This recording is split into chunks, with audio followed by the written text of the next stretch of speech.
Hello, today we're just going to go through some of the extra features that are on Edulastic that were not covered in some of our other videos. So first of all, we're going to start with knowing how to manage your classes and change those settings. There are several ways to do that. You can click on like the class itself to go to the settings. You can see the toolbar popped up here with the manage classes there at the bottom, or there is even this button right up here that's manage class. So lots of different ways to get to those different options. Here are the classes that I have active right now. You would be able to see how many students were in it and etc. So up here, I'm going to go ahead and click on this groups thing. This is really cool if you are a teacher that maybe teaches like 2 sections of Algebra 1 and 2 sections of Algebra 2 and 2 sections of Geometry.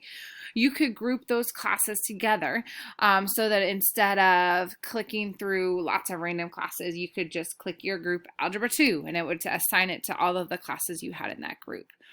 Or some people group together their students on IEPs or 504s that have modified tests, and they give those students a modified test and not the test that the normal students give. So there are lots of cool things that you can do with groups. So it won't let me make one because I don't have students in here right now. But up here you would click create group. You'd enter the name, like maybe this is all my Algebra 1 students. Whatever it is, description on my Algebra 1s. Here are the grade levels, and I would click math. And course, I would select my standards from here, whatever they were, and then I would save it. Then you can go back and put the students in this group that you wanted to put in. So here's, again, there's no students in this group, but I could definitely add that classes to this and have all of them in one. So that's a kind of a cool thing. It's also cool to look at all of your kids together in one giant group instead of looking at each class individually. All right, I'm going to go back to manage classes, and this is where you would see a list of all of your normal classes, especially if you have a district who sets those up for you. They would probably be like for a secondary teacher, all of your 9 different periods. For elementary, you'd probably just see your 1. If you click on the name here, this will take you to the class, and you can see like the code the students would have to enter to get in if you had a new student, all of the just kind of demographics about your class. If you had a new student, you could add them here yourself by like typing in their email address. This print would print off like their passwords and stuff like that. So I'm going to go over some of this stuff. If you use Google Classroom, you could sync assignments with your Google Classroom, which is cool. You can assign a test from this screen as well. I really want to talk about this co-teacher. I like adding my CWC teachers as co-teachers. That way, while my students are taking a test and they have some of those students in their room, they can view the live class board just like me and see how their students are doing and monitor the tests. They can edit the test or reassign it if something goes wrong. And it's just a really great tool to have your co-teacher in there with you, or maybe you have you share students and teach different subjects. This is a great tool to just add all of your co-teachers to your class so that they can see the same thing that you see. Over here, there are some other options like editing some of these demographics that you see on the screen. Archiving the class doesn't delete the data, but just kind of stores it away for later at the end of the year. And then you could click here to view all of the assignments that were given to that class. Down here, these are more about the students where we talked about.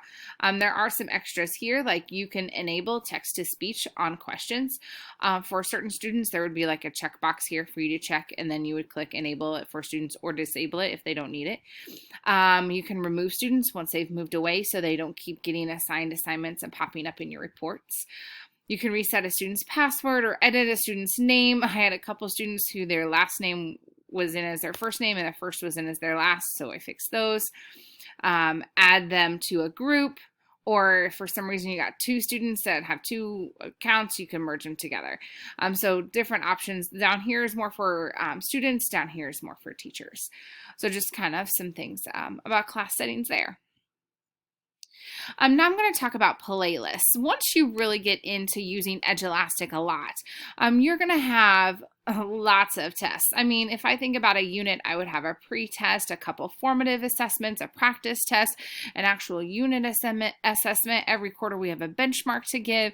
So as the year goes on, there are tons of assessments that I have used that are all just kind of sitting in a hodgepodge in my test bank here.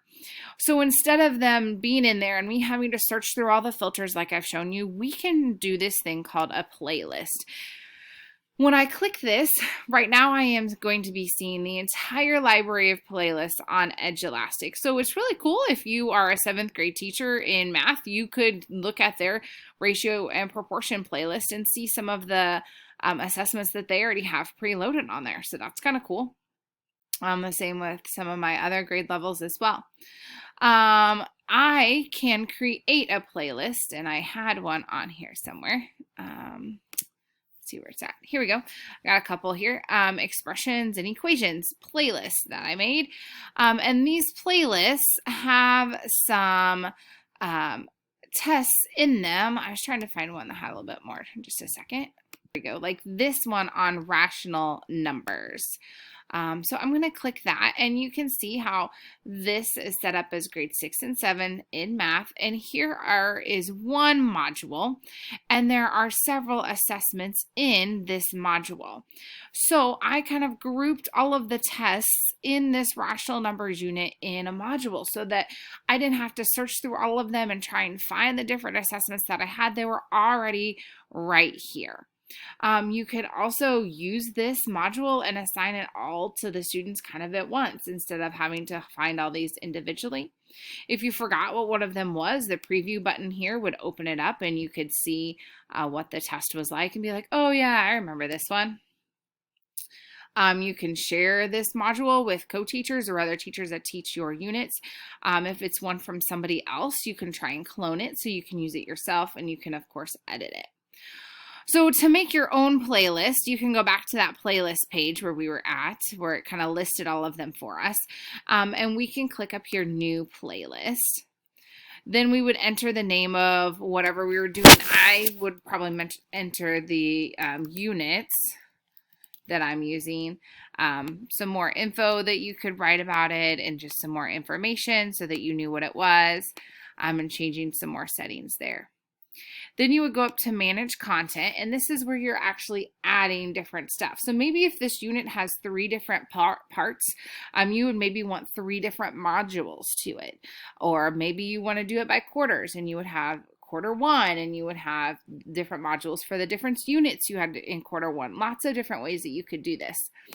So when you create a module, you would say like, whatever the name is, solving the inequalities. This is unit number 1, and I would give it another name, whatever I wanted it to be. And this would pop up. So I have this module, and again, I can make 4 more, like solving the inequality, graphing the inequality, checking the inequality, whatever I wanted it to be. However, there's nothing in here for the students to do. So even though it says 0 out of 1 modules, there's nothing in here for them to do. You can see there's nothing else like there was on the last one. So over here, these 3 little dots, I can push those to add another module, edit this one, or delete this one. But to get the tests in there, I need to click Customize Content. And when I do that, here pops up a ton of tests and a ton of resources. So really, I probably need to filter through this. I can search by some keywords, or I can click here to kind of use the normal filters that we use. I want to use authored by me because those are ones that I have like made or that I've edited or that I've used, and I want to just look at those. So I'm going to apply that filter so I can see. So here's all the tests that I have used. Again, a lot of stuff here, but here's an inequality one. If I wanted to put that in this module, I can also, by the way, if you notice, you can see all of the standards pop up there, so that's really nice to be sure you're using the right ones. You could click this preview button again to preview the test and make sure it was the right one that you were talking about and the one you wanted to use. Then if it was, you would just click and drag it over into the module and see how it kind of lit up blue. And then when you let go, there it is in your module. So you could do that with every test that you wanted in there. And it should show up. It's taking just a second here. There you go. So you could just do that to have all of your tests organized so you wouldn't have to do this and search through every test that you've made to try and find the right one that you want to give. So really cool. Again, I like the sharing thing. I can share that with the other 7th grade teachers that teach us, especially if your district implements common benchmarks or common assessments in general, that you could share these modules and no one would have to go searching for the correct test. Is this the right year? And all of that stuff. So some awesome, cool settings there.